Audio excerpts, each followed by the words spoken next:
with me, and that was the greatest honor one can give to another brother from another country. He said, "You are my co-president." So we have to remember, you know, all those great brothers in struggle. Elijah Muhammad, certainly the great Asajafu, which means Savior, Redeemer in Ghanaian language, and certainly let's not forget also Sekou Touré. Okay. From Guinea.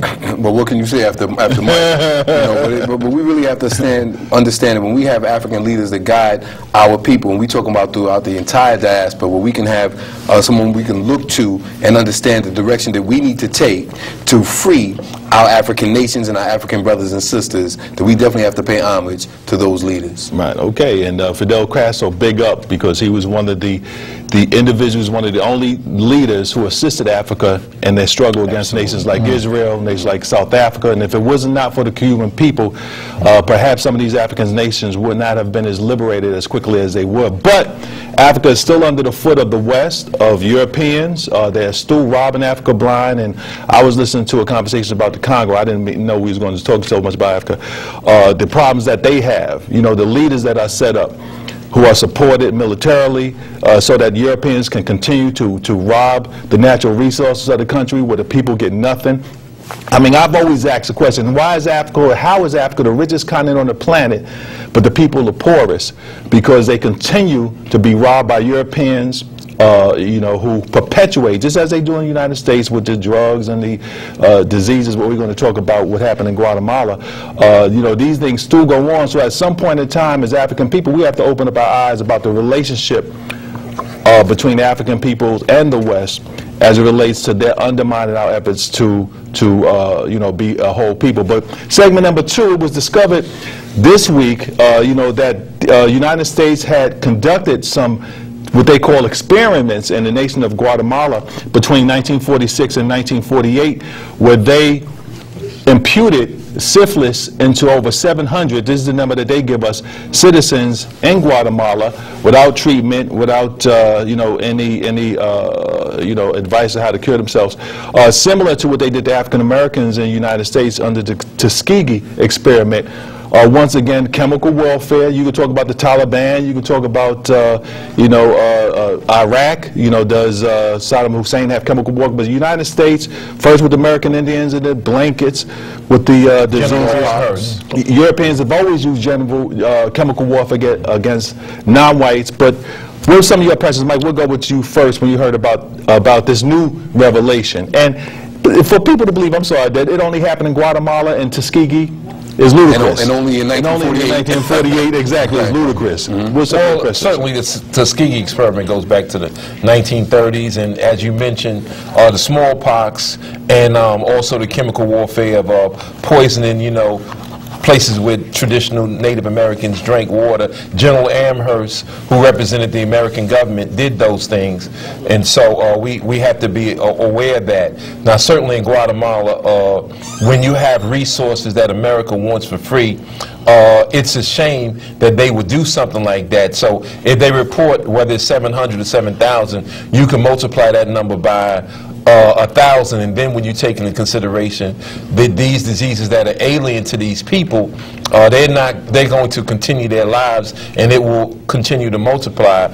And the shame of it all is that America has the wherewithal to eradicate that disease overnight. It has that capacity, but it won't do that because this is what America does. There's no need in this day and time for experiments, but this is being done all throughout Africa. I do not believe that the cases in Africa of AIDS, the way it's spreading in South Africa and other places, is happenstance. I believe that these are purposeful and it's being manipulated. Julian? You know, as Mike said, you know, we're not surprised. This isn't anything that's new. You know, if you have an opportunity to read a book called Medical Apartheid, yes. This has been going on for a very long time. And as Mike stated, I believe that it's still going on today. I think we need to open our eyes and be clear that this country, European countries, have always utilized African people as guinea pigs, and they continue to do so. Father, you know, well, it didn't amaze me because I'm not surprised because I'm very familiar with Europeans' history as it relates to non-white people. This study was conducted by the U.S. National Institute of Health, you know, of health. You know, not disease, you know, imputing disease. And also when Julian talked about and Mike talked about in South Africa, under the Truth and Reconciliation Committee, South African doctors came forward and admitted that they were working on bacteria and diseases that would only affect African people and not affect Europeans. This was all done under the guise of medical experimentation for the benefit of people. And it shows you how diabolical, again, the United States can be, using nice terms in order to hide the debauchery they're doing. In Tuskegee, the program was that allegedly these men had syphilis. What the experiment there was, they were allegedly trying to find out what the effect penicillin would have.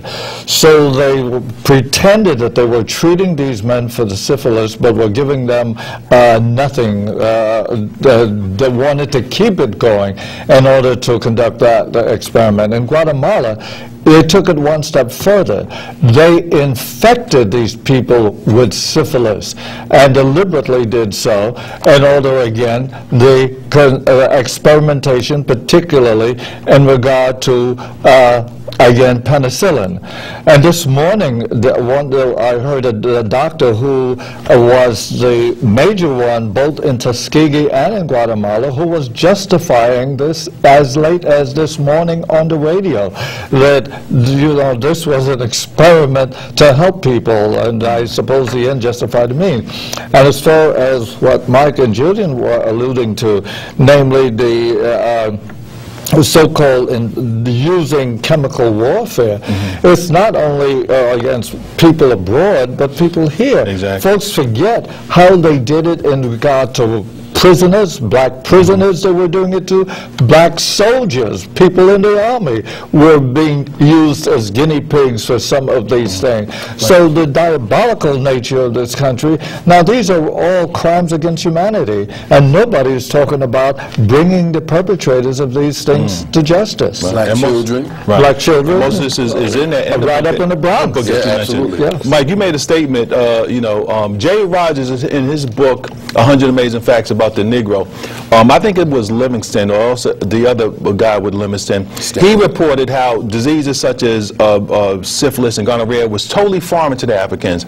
He even further declared that when it's imputed into the African system, their blood is so strong that it fights against the disease or that it dies out.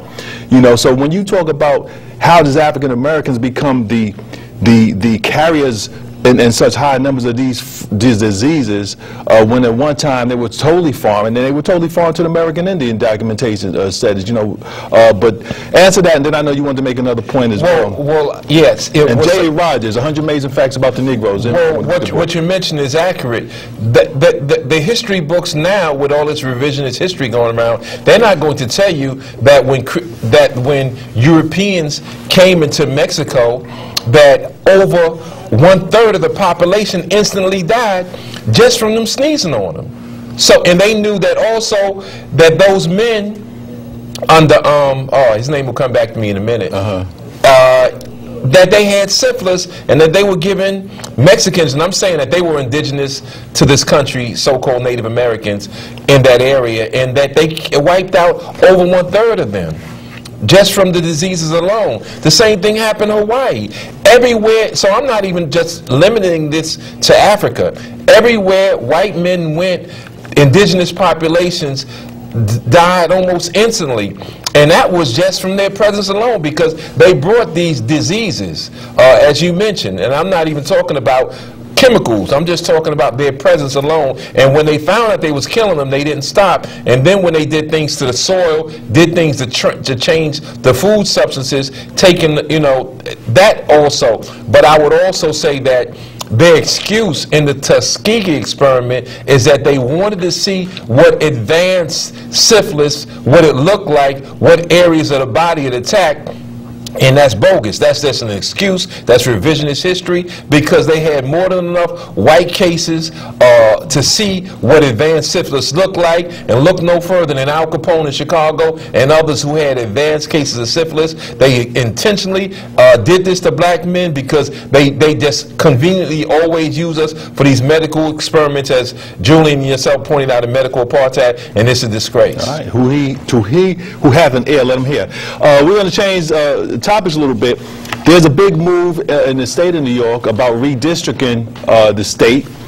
Some accusations have been that Cortez, brother, I'm sorry. Okay. Cortez was the one who brought them and killed 1/3 of the population of Mexico. Right. Cortez. Okay. Going back to the redistricting conversation, Julian, we'll start with you. Republicans accuse the Democrats of forming these districts that benefit them. The Democrats have accused the Republicans, and they play that game. We can talk about that, but one of the problems I have is no one talks about how the districts in the state of New York doesn't have the ethnic diversity. New York City is 60-65% black, Latino, and Asian.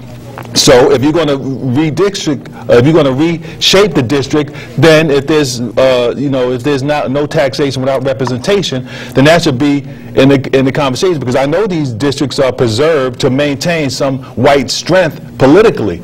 Black, Latinos, and Asians should be 60%, 65% of elected officials. June, we start with you. No one's talking about what is the need for restructuring these districts. What's the purpose? How is it benefiting the electorate? No one's talking about that. I don't see that, and I don't understand what the purpose is. I can only see that the reason for changing the boundaries on these districts are just to benefit the politicians. So we need to be clear that we have to ensure that the restructuring of districts are at the request, if it's needed to be done, of the people, as opposed to the politicians that are sitting in office presently changing the structure and the boundaries of the district to benefit themselves. And when you talk about empowerment of politicians, hey, listen, at the end of the day, there ain't no empowerment of no black politicians. Well, I would just say that that Julian is right when it says empowers politicians. White politicians. But more specifically, white politicians, and even more specifically than that, it's around white supremacy. Part of the tenets when you become a member of the Ku Klux Klan, and I remember reading about Hugo Black, who became went from a local elected official to the Senate to a Supreme Court justice, the so-called great Hugo Black. He was one of the top lawyers of his day. Out of 22,000 cases, I think he lost 20. And he even admitted that during the pledge for the Ku Klux Klan, which he said he resigned from, he said that you pledge to white supremacy. You don't pledge to the Democratic Party or the Republican Party. Part of your pledge in joining the Klan is pledging to empower white supremacy. So when these Democrats and Republicans, when they form these circles, they're not fighting as Democrats and Republicans when they see the insurgency of blacks, Latinos, and Asians. They're pledging to keep this city in the hands of white power. So while they are the so-called numerical minority, they will get the most congressional seats. They will get the most, or get as many city council seats as humanly possible, state senate, state assembly seats, because they're going to draw the lines, and they're going to make it where, with our numbers, we should have more than 4 Congress people, but they're going to redraw the lines in such a way that they'll maintain as much white power as possible. Father? Well, what am I going to add to that? That's fundamentally what it's all about, to keep white supremacy. It has nothing to do with the electorate. They couldn't care less about the electorate. It's fundamentally, that as people of color grow in the majority, they have to use every means whatsoever to keep power in white hands. All right. Father, I want you to talk also about the experiment that the Bloomberg administration announced today was going to conduct. Yeah, well, you see, the city had this program in order to help those who are financially challenged. Now, the Bloomberg folks come up with, well, it's been going on now for about 6 years. Let's see what benefit it has. So how do they go about that? The end justifies the means.